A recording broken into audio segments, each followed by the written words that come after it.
So in this video, we are going to jump into the ASP.NET Core programming series to finally start making this Fasetto server. Now, I know we still need to do basic web design and get you familiar with HTML, CSS, JavaScript, and everything else, but we might as well start the back-end server, which is semi-independent to the front end anyway, because I know a lot of you are really, dying to see how this is done. So this video will just do the introduction to MVC, ASP.NET Core, how it's constructed, how you make one, and just go into depth of the general structure of an MVC application. So to get started, desktop, just made a new folder, we'll just call it test. And then here, we can just then type cmd to open command line. Type .NET new MVC, and this will create a new MVC application. You can do that, or you can just open Visual Studio and go new project, ASP.NET, and then select MVC. But it's just quick from the command line because there's so many options in the new project when you open it that way. So let me just pin this and make it bigger. And I don't have the thing installed. Okay, I'll just zoom in for this one. In fact, let me just go and install the tools. Okay, so that's the tools installed. I can now bump up the UI size. There we go. So this is the off-the-shelf ASP.NET Core application if you just do File, New Project. So let's just go and press F5 and spin this up first to make sure everything works.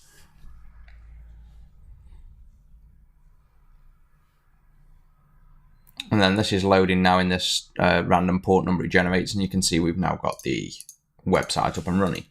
So this is just a stock, out-of-the-box website. So if we just stop that, we'll now break down. First thing we're going to do is, I guess, delete all of the crap in here because there's still a lot of stuff that it adds by default. So you can check out, all I tend to do is check every single folder. So you've got dependencies, which are all the standard. There's nothing in there, so that's fine. Properties, you've got launch settings. We'll talk about, I guess, first the ASP.NET always used to run in IIS only. That's why you can see IIS up here. With .NET Core, in order to work on Linux and Mac, they had to use a cross-platform server technology. That technology is called Kestrel. And so this thing here is a Kestrel setup. And everything else like this is IIS Express. So because you don't really ever, well, you may deploy in Windows and use IIS, but I like to keep things cross-platform, if you will, in terms of making sure when we're testing on Windows, it's running the exact same technology as if you were running on Linux. So one of the first things I do in ASP.NET Core project is open the launch settings and just literally delete the IIS settings, which is this section up to here. Just get rid of those. We don't want to use IIS.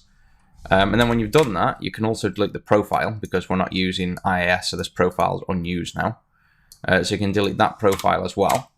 And all you're left with now, this profile is a Kestrel server. So in the drop-down, we originally had IIS and then Kestrel, which is this testing. When we save this profile, this one will disappear because these are the two ways you can run the application with IIS or Kestrel. So I clean it up like that, leave everything else as normal, and you can change this port if you like to 5000 is typically the standard port I use. If you save that file, you'll see it's instantly updated here. And now the only option is Kestrel. So if you press F5, the difference will be marginal. You'll still see this, but you'll kind of tell. For now, it's spun up on localhost 5000 like we asked. It looks all the same.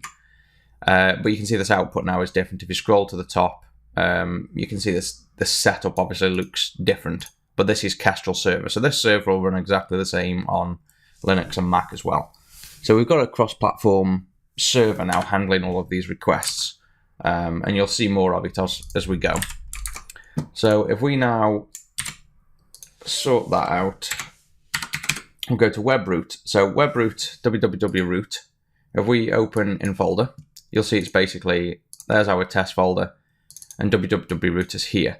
This is the folder that your web server serves. So this is what Kestrel will serve to the user. And if the user tried to type, localhost 5000/css/site.css, we should find this file because this is think of this as the actual, your website's content. Nothing outside of www root is naturally accessible unless you make it so in code. So this folder is where everything is. When we've made this website, Visual Studio has gone and dumped all of these images, CSS styles, JavaScript, libraries, all kinds of crap. I'm going to literally delete everything. Don't want any of that lot. Just get rid of all of it back to clean. We're using MVC as the architecture, if you will, of the style of website we're making, and that stands for Model View Controller. You can see there, Models, Views, Controllers. So we'll talk about that in a minute, but let's first just clean up this. App settings, again, we don't technically use them right now, and this will take us down a bit more discussion later, so we'll leave that in for the moment, but we can delete that. Bundle config we're not using because we just deleted everything, but this basically minifies JavaScript, compiles everything into one file, does source map for debugging, blah, blah, blah. We don't want that. Obviously, we'll add it back with DNA Web as we go forward, but right now, we want to keep this clean and simple so you can see what's going on. Program is the main entry point, so here is where your website starts. And then once it hits that, it calls this function, which is build web host, which is just a function. They made it into a Lambda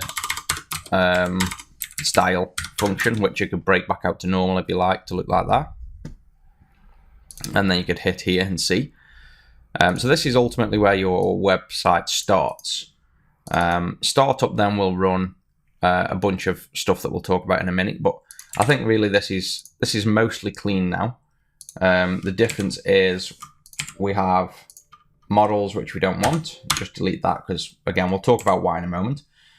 And then finally views. So delete the about, delete the contact, delete the validation, delete the error, view import, start, and layout. So this is all we really need for a basic website. Go to the home controller. We'll also delete all the other actions. So delete all those. And we're down now to really a, I can't remember the shortcut to automatically remove these now.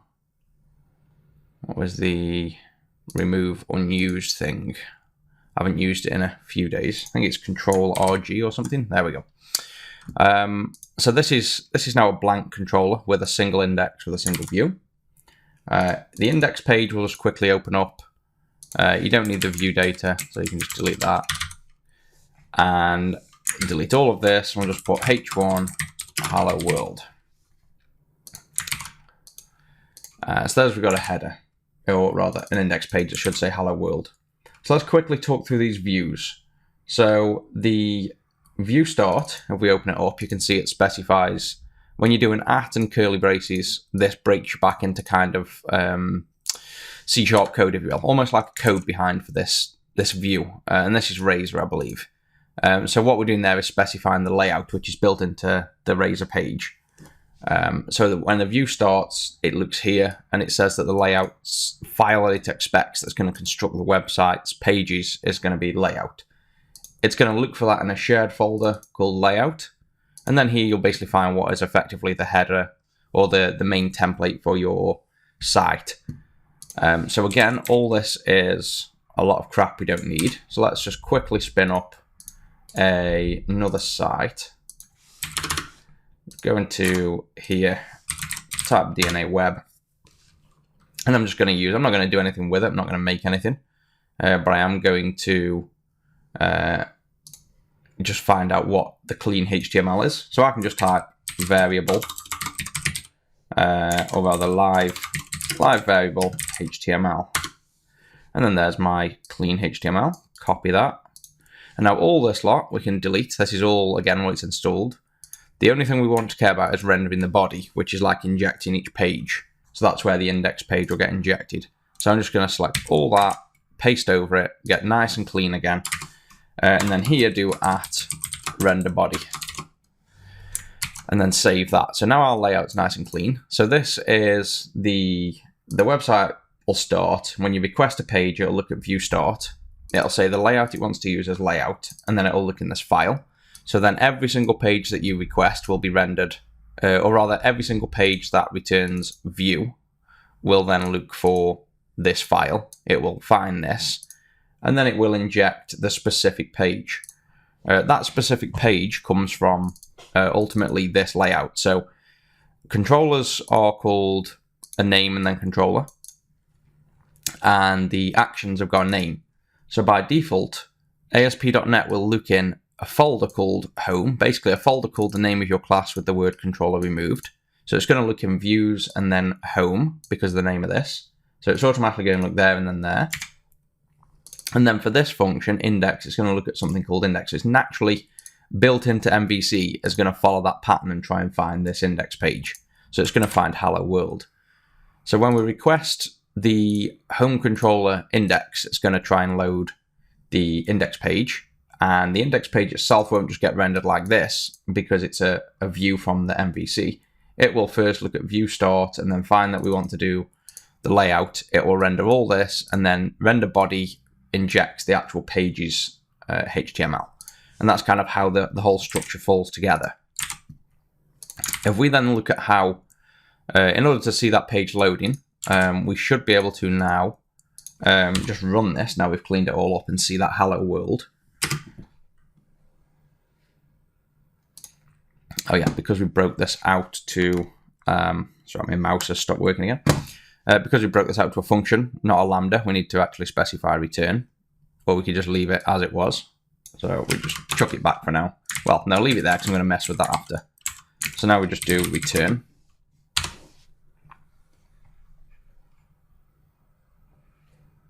And then this should all spin up. We'll hit this breakpoint that I put on that you'll see, which will then hit this breakpoint, which we'll go through after.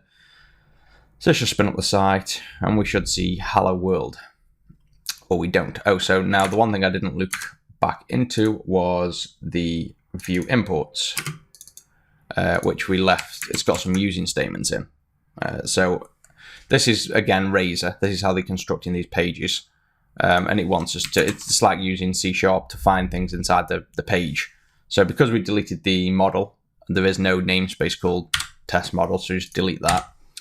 We'll never really use this view imports thing at all. I'll leave it there for now, but we'll never use that. I don't use the Razor stuff, I simply use DNA Web. So here's the page requested. We press Control and U. You can see there's our clean body, and there's the HTML from the page. This is just the antivirus being injected, so that's not in the page, that's been injected by the browser. So you can see from that we just cleaned up everything, and you can see there. So let's figure out how this is all working and where it's coming from. So you first build a web host, and then this is what runs. So webhost.create default builder, I've got open in the browser. Let's just close this. Close that folder, close that folder. Right, so I've got these two pages open. So all this webhost.create default builder does is run a bunch of common startup code that you usually ran yourself before ASP.NET 2 come out. So this is the function on source code on GitHub. I'll put the link in the video. And you can see it basically does this. So if we were to just copy everything it did, and replace this with, I didn't copy,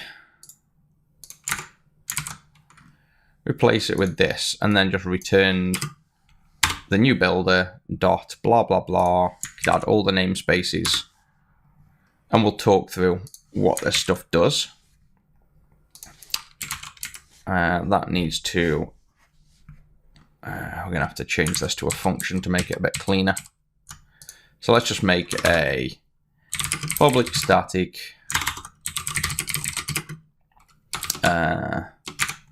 what do we return? Web host builder. And you don't need to do this, but for completeness, I want you to understand exactly what happens.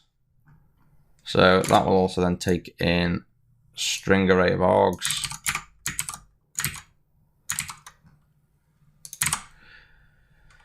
So here's our function called test, which is just a copy and paste of the built-in code. So there's the code now all dumped in. And then at the bottom, we must have missed the return, yep. So return builder. So that's just a clone of this exact call here. So now instead of doing this call, we can do test.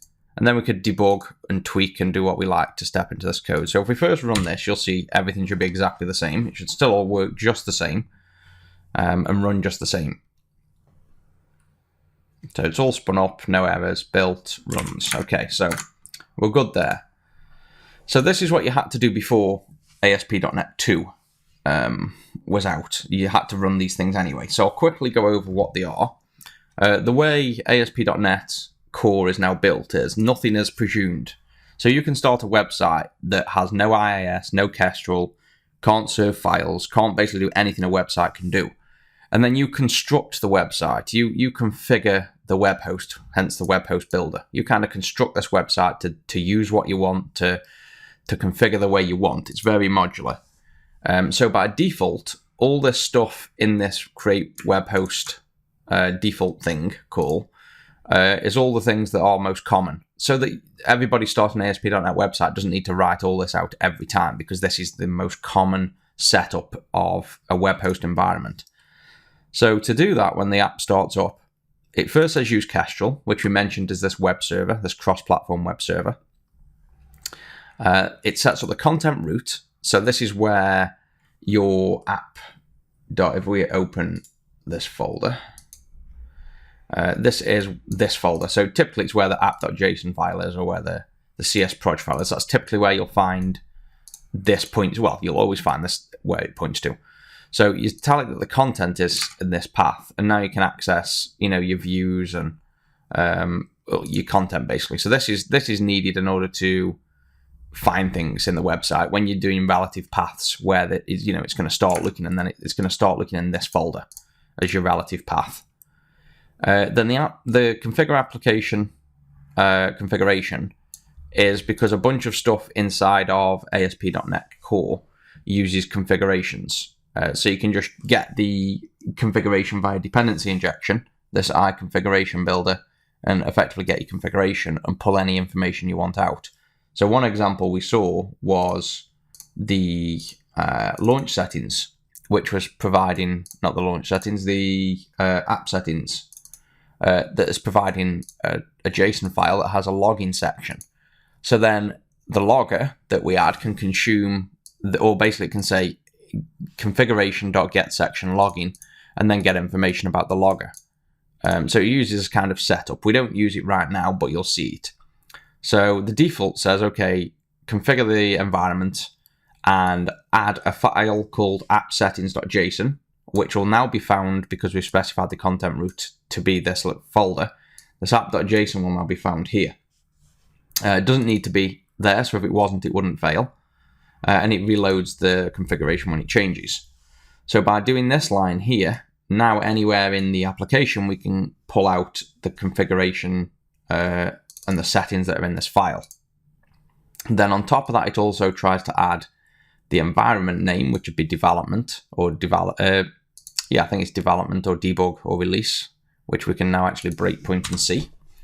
I think it's debug, because you'll find that they've got one in here. So we run this code, you can see environment name, development. So on top of adding app.json, appsettings.json, it will also add appsettings.development. So now you can have a configuration set up with that's for release, if you will, or for all, and then specific only to development environment, we then specify these things. So that's all that's doing, is adding these two files if they're found. Then it says if we're in development, so if this is a debug environment, if you will, then it's also going to add user secrets.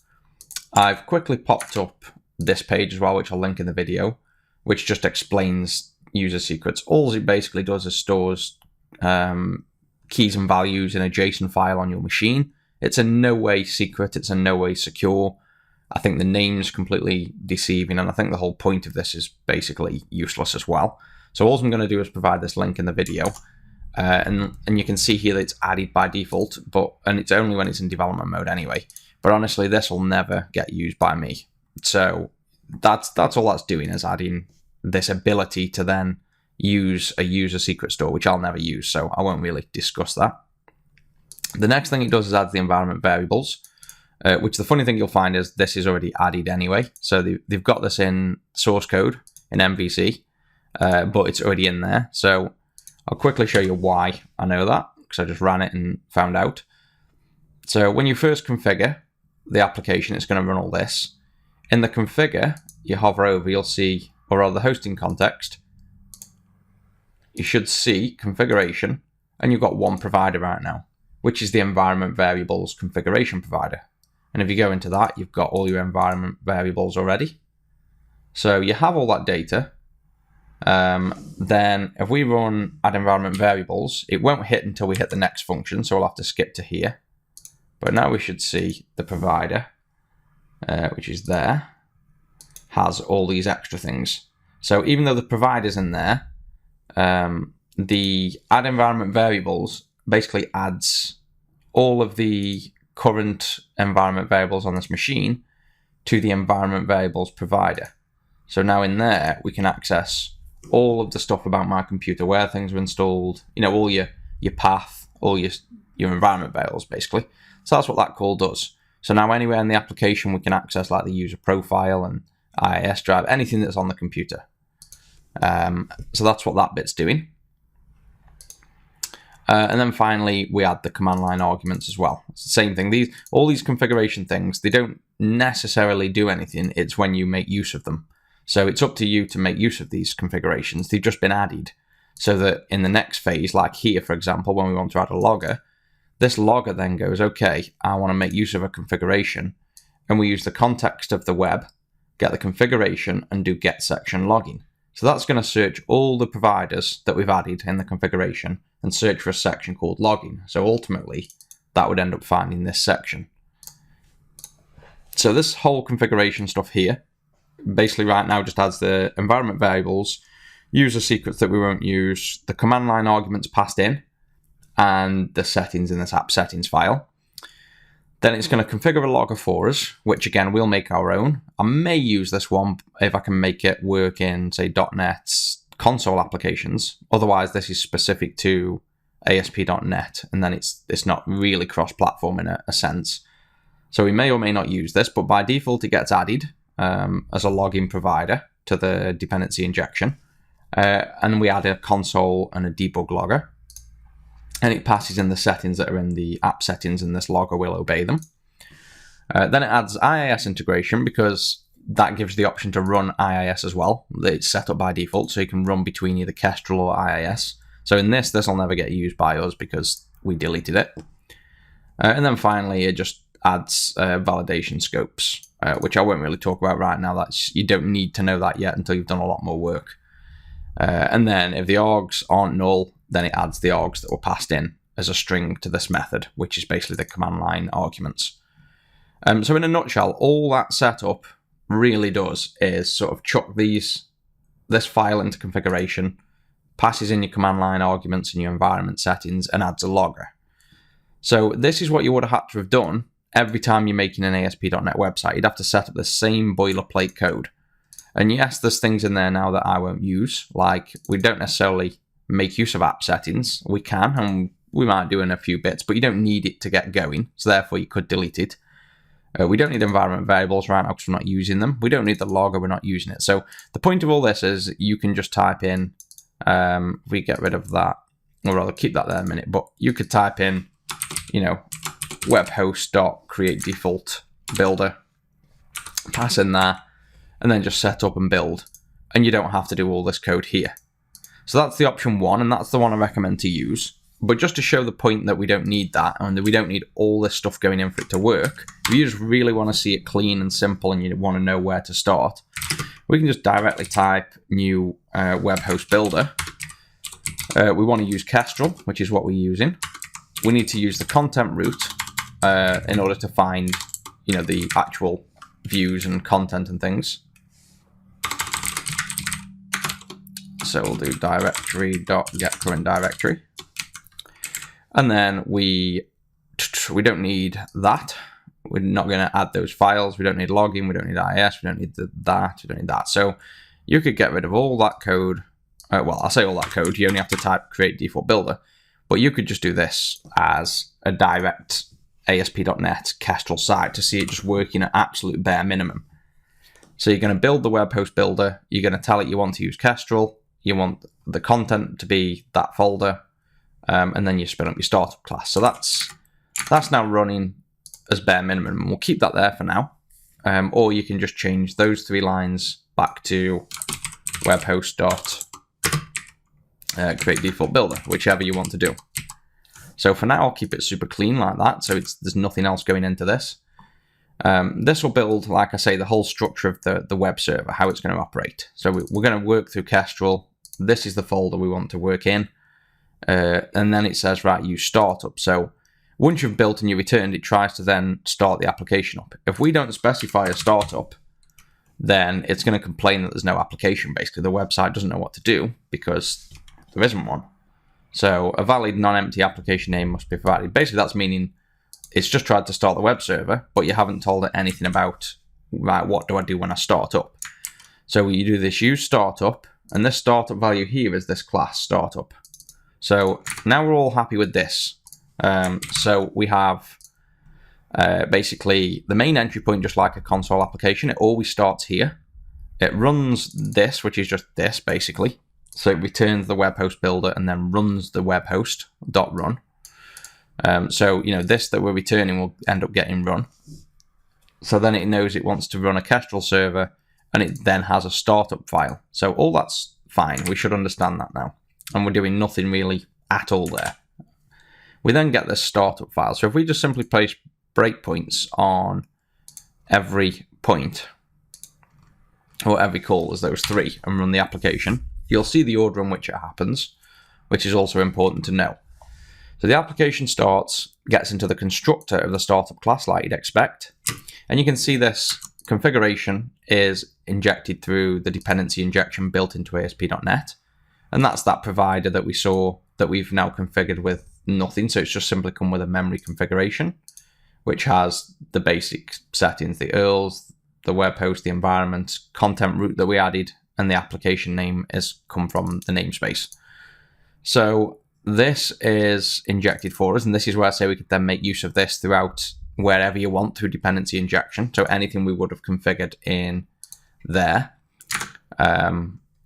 So we could then add back this to webhost.create default builder args. If we do that one, you should see that all of those functions we saw running, like the JSON files and the logger, will now come through in the configuration. So you can now see you've got 5 providers, you've got the environment variables. So that's basically where those environment details are getting passed through, and what that setup is doing. So I'll resort that back again.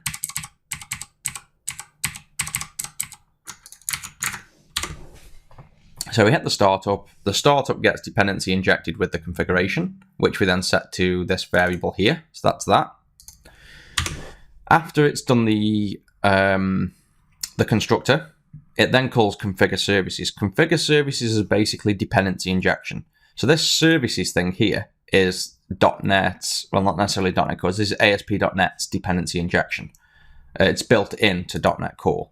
I want to make use of this in the WCF application. WPF application. I just haven't got around to looking at moving this directly into, baked into WPF yet, but I will. So think of this as like ninject. This is the kernel that you can bind to and things. So the website starts, and now it wants to inject all its dependencies.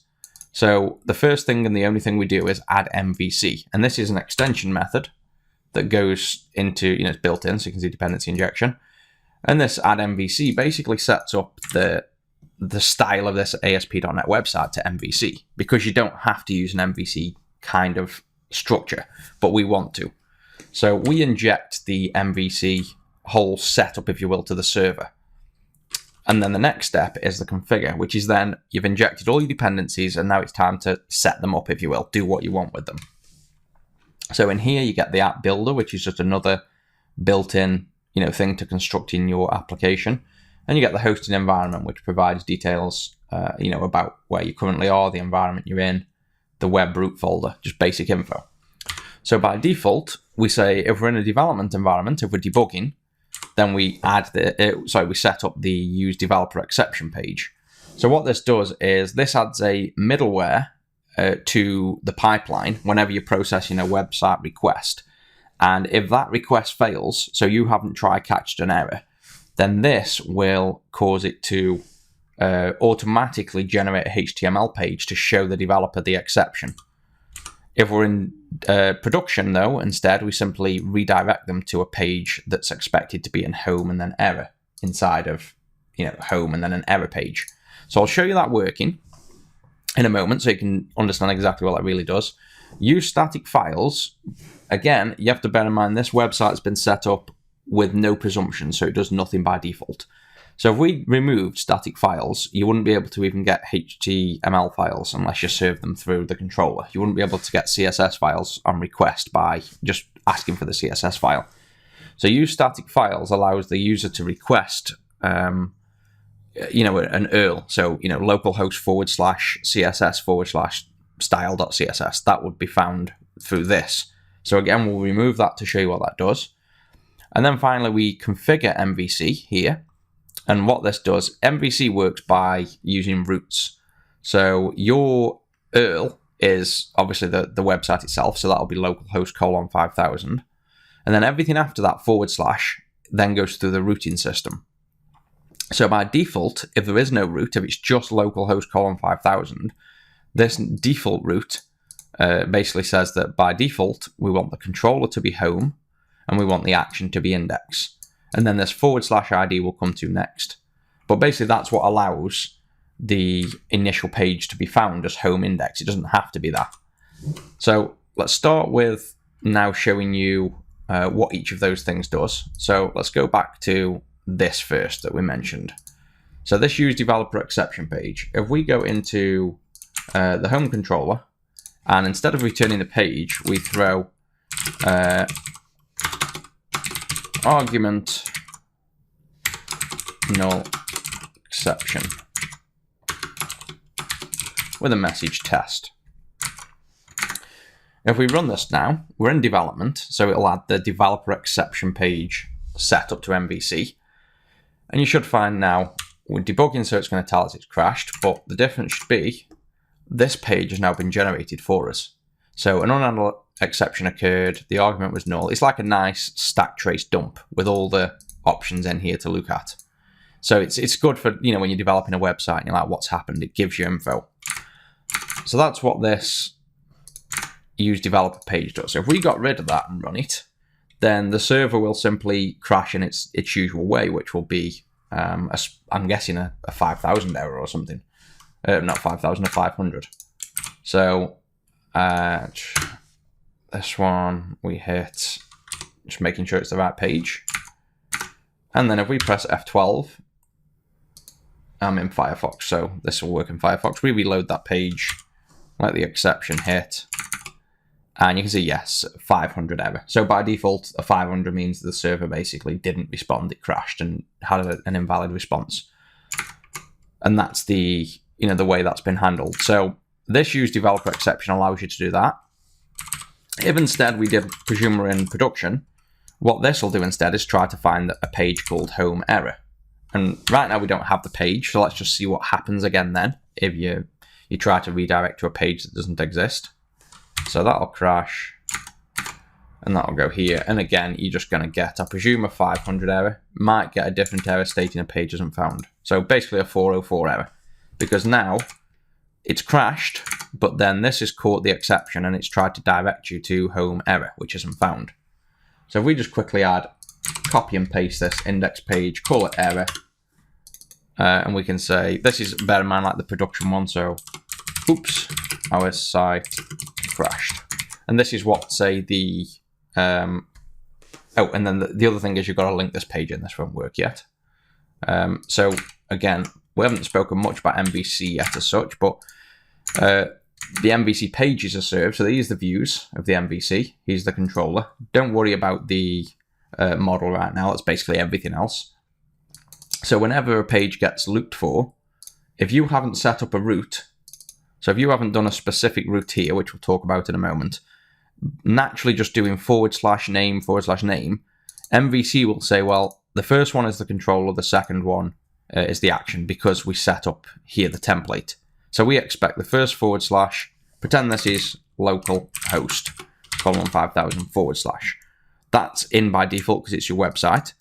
So then this template looks like your website's name / and then something here like a variable. So this is home. This is the variable controller, which is a specific, keyword for meaning the controllers and the are controllers. And this is like passing a default value. So if none is specified, if this / doesn't exist, it's going to presume to be home. If you do specify it, like we've done here, it will set it to home. And then the next / will be index, or rather will be the action, which is default to index. So because we provided 2 / here, home and then error, it's going to go, the controller is home and the action is error, because this is like a default value. So it's been overridden. So what that'll do is, because of this root, when we type go to home / error, it's going to look for action in the home controller called error. So if we then go to the home controller, public I action result error, and we return view, the return view basically says, go and find me a file in the folders view inside the folder called home inside a file called error.cs HTML. So all this is what MVC does. By returning view, it's going to literally take the name, the physical name of this class without the word controller, and presume you have a folder in views called that name, and that there's then a file called error in there with the value in there. So that's what MVC is doing for us. So by just simply making an action and returning that view, if you will, that's how we're going to get this home error to then go there. So if we run this again, we'll crash, it'll hit the error exception handler, which should then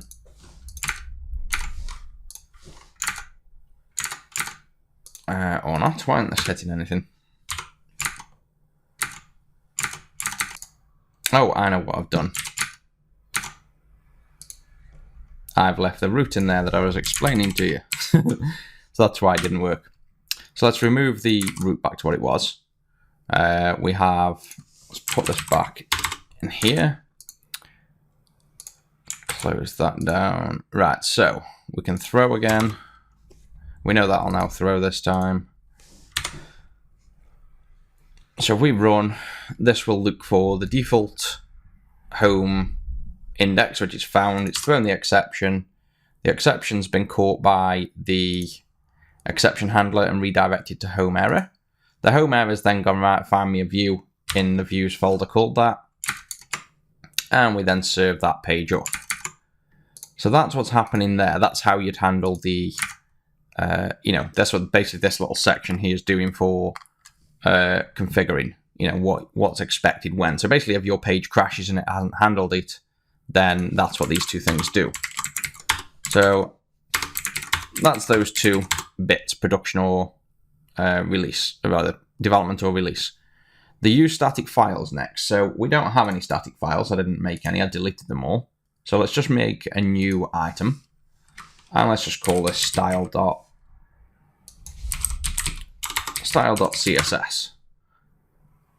And of course it makes a XAML file. Okay, let's open the folder. Delete the XAML. Create an actual CSS file. Drop it in here. And then make a style. It doesn't need to do anything. Let's just call it HTML or call it red. We're not even using this file. It's just there to show you that it's a file in www.root. So if we run this first, we should be able to get this file. And this is what your website would normally do. Now what? Right, so this is what your website would do. You'd include, a link to a style.css, and then the browser would request that file. So let's first stop crashing the page so we can actually do something.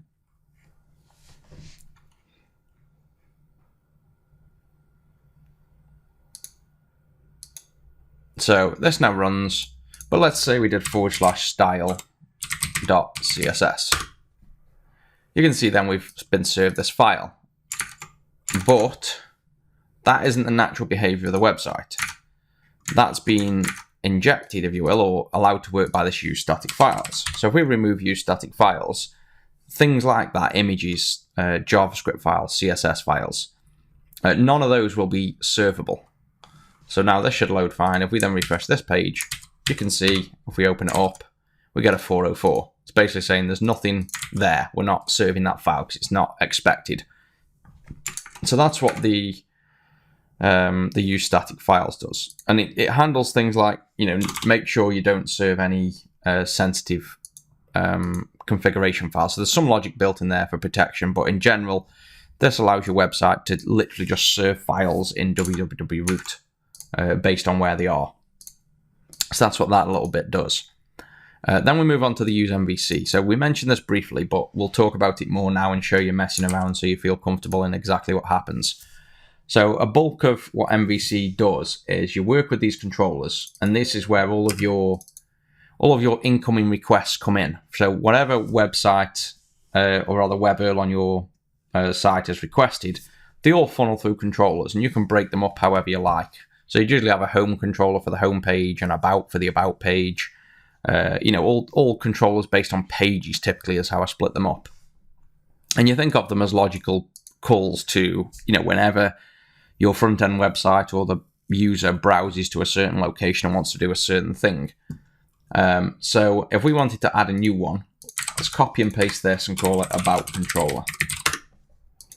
So by calling this an about controller, and actually calling it an about controller here, and having an index in there, then if we look for /about, then it's going to look at this root again, as we mentioned. So the first / is going to be the controller. So instead of being home, it's going to look for about, which would then be about controller. And by default, it's going to look for something called index anyway in the controller. So it's going to look for this view. So if we just started that, we haven't made a view yet. We haven't actually made a CS/HTML file yet. But if we then open this up and now we type /about and it isn't case sensitive, you can see it's coming into this about controller automatically. We haven't made any special routes for it. We haven't done anything. When we serve the file, it's not found because you can then see also it tells you it's looked into views about index. It's tried to find it there. Then it's looked for a shared name of that view specifically. So you can see where it's actually tried to look for the view as well. So that's MVC. That's what this route is doing. It's allowing that kind of action. So then you could create a new folder in views called about. And we'll copy and paste this index, plonk it in, and call this index. And then we'll say my about page. And if we run this now, we haven't had to do anything else other than make an about controller and a view in this right location. And now we can go on our website and just type in /about and we have an about page. So it gets to there where we know it does, and it returns and serves the about page. So hopefully this will start clicking in now what's happening. So following that logic, if I rename this to about 2, this should basically now break because there is no about 2 folder to serve a view. And I say it'll break, it'll basically, if we put a breakpoint on here, and then we do /about, you'll find that no longer exists. It's a 404. We do about 2 though, it's automatically just going to find this controller for us. And then now it will break finding the view because it's expecting the view to be in a folder called about 2.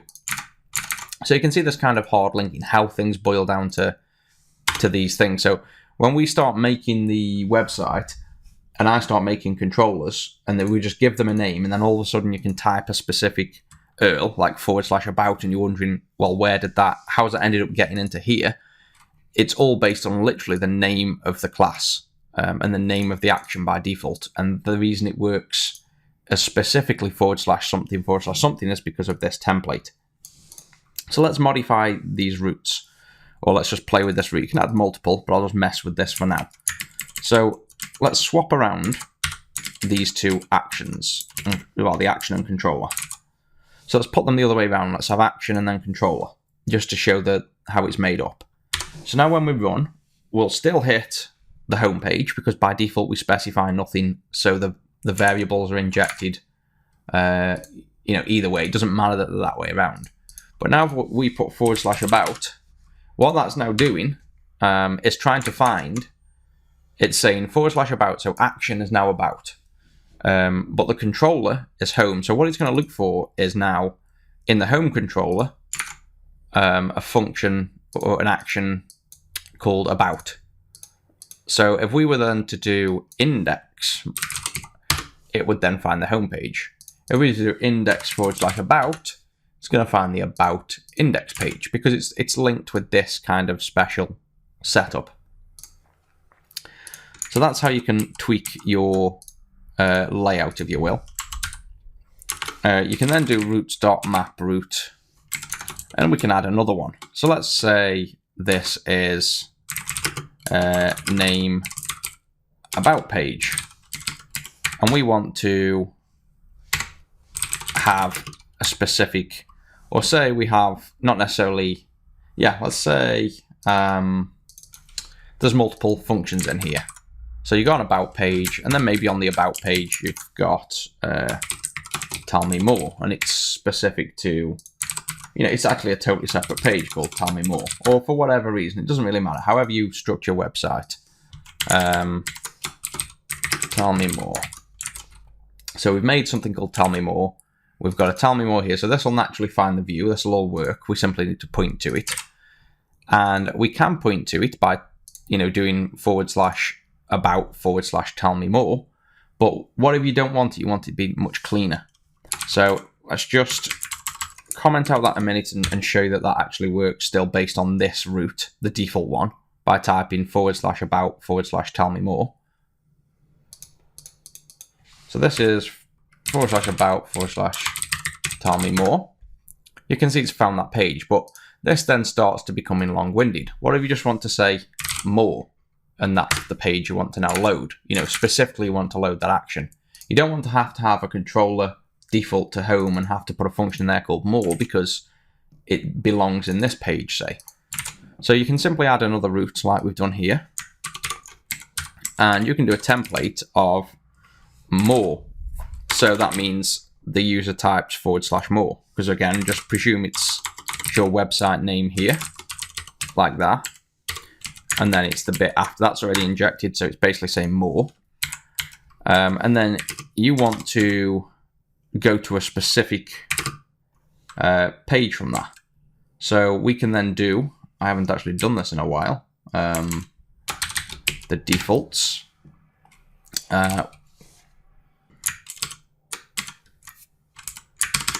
So I think it is default object. I think you just make a new JSON file, if I remember rightly. Controller, and then a string value, I think, of about, and action would be tell me more. I think that's right. Or have I specified?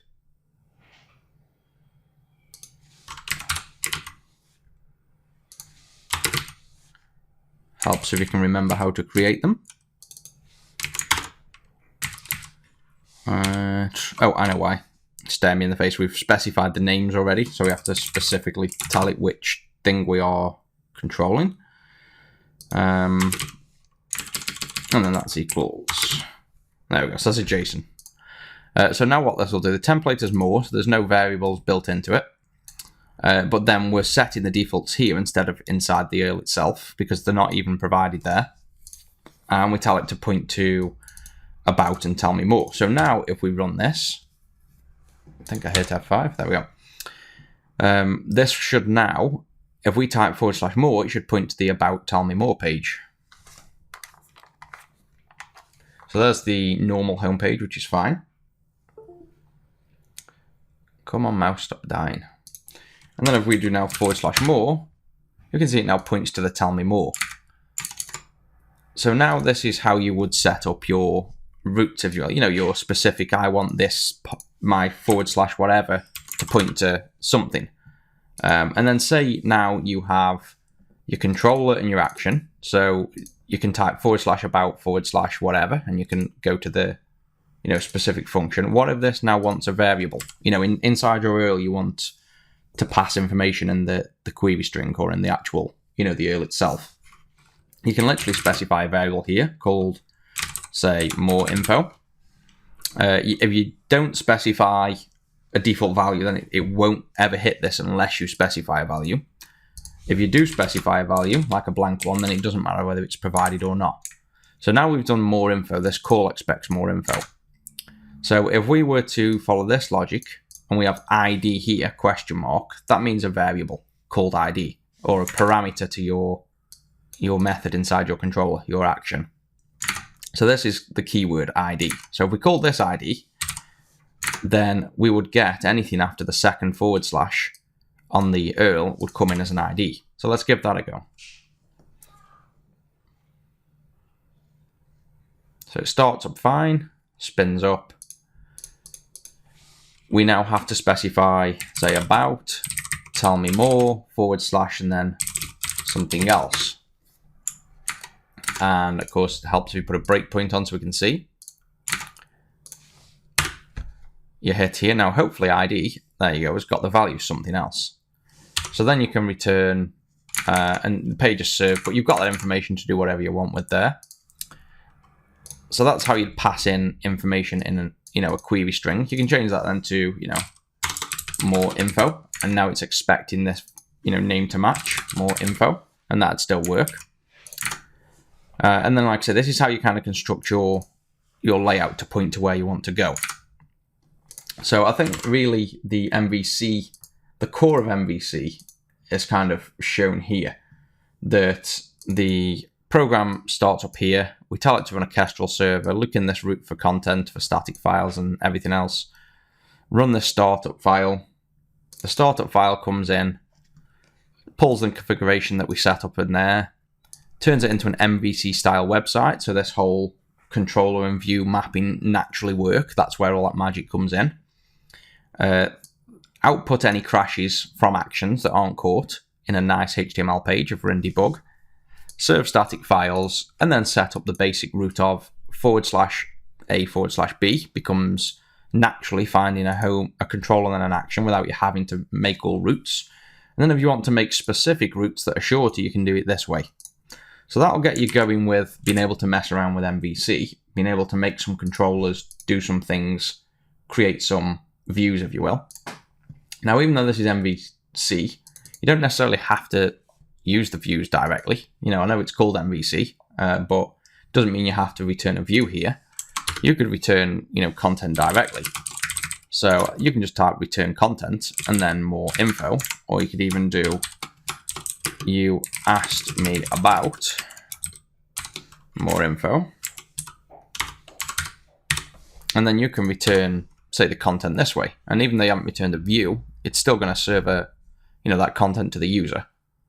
So if we then do about tell me more something else, you can see now it's outputted you asked me something else. But if you look at the source, this is literally raw text. It hasn't provided a HTML file or a JSON file or anything else. It has literally sent us a response with nothing. No headers, no nothing. It's just a raw text response. And then obviously we can change things like returning, say you wanted to return JSON, which we'll get into quite often. So this will be new JSON result. And then you can say new and name equals tell me more, content equals more info. And you could return, a JSON response for when we start making API calls to the actual Fasetto chat app. This is what we'll mostly do is JSON replies. So if we repress this page now, you can see it's returned JSON object of the content we specified. And then if you look at the actual raw response, you can see in there now the response has a type JSON. You should find the headers of the response here now specify there for one we're a Kestrel server, and then it accepts this type, blah, blah, blah. We should have JSON in here as a content type. Oh, there we go. Content type is JSON. So that's how the browser's then interpreted it naturally. And I didn't realize you could look at it there as well. So that's JSON. That's hopefully a start and introduction to MVC. It's kind of a lot to cover and a lot of going back and forward there to explain everything. because there's quite a lot to it, but you have to kind of just work through it and then, figure out where things are being plumbed together to ultimately boil down to, I guess if you ask what is MVC, I mean, we're using ASP.NET Core here. MVC isn't necessarily ASP.NET Core. It's the simple setup. It's one little module now in ASP.NET. And really all we're using it for is so we can make controllers, which are just classes that override controller, and have functions, and they will naturally map to the roots that we set up, so we can have kind of /this, /that. That's all we're really using MVC for. The rest of it's just an ASP.NET Core website. But hopefully this will get you going. Like I say, I know we're going to build the Fasetto server, and this is the back end, if you will, now. The front end that we're making in DNA Web will ultimately be these files. We'll generate HTML content that we then serve back up, so that we can make, the front end, the HTML, the CSS, and all that in DNA Web. But the back end will serve those things. It will actually, read the content, store things in databases. That's where all this will happen. So this is hopefully a starter, but we do really need to be, building the front end. So I'll try and do these series in parallel, if you will. We'll start making the front end, which right now we're just making a basic website to get used to it. And then we'll start progressing this back end. I'll start making an actual Fasetto server back end. We'll spin this all back up again. We'll maybe make a login page or a sign up page and then add the database. So you can start actually signing up online to Fasetto.word, and then we can link the WPF app into actually logging in. So that doesn't need much UI. I mean, even if we made the UI just really basic and crappy for now, just so we could do the back end, we'll potentially start doing that. So hopefully this is what you guys have been after, is the, starting to do the real server code. So I'll do more on this, but we'll be bouncing now between WPF, the front end, and the back end server. But hopefully this has been useful. You'll learn a lot more about ASP.NET and MVC. This is literally just the introduction to overall what's happening, where it's happening, and how you run it. But we'll go into a lot more depth about everything we do as we go forward. I just wanted to kind of give you a big enough introduction that you can now take this upon yourselves and at least start messing with ASP.NET while I'm doing the other videos. So as usual, any comments, questions, just leave them below and I'll get back to you. And yeah, hopefully this was useful.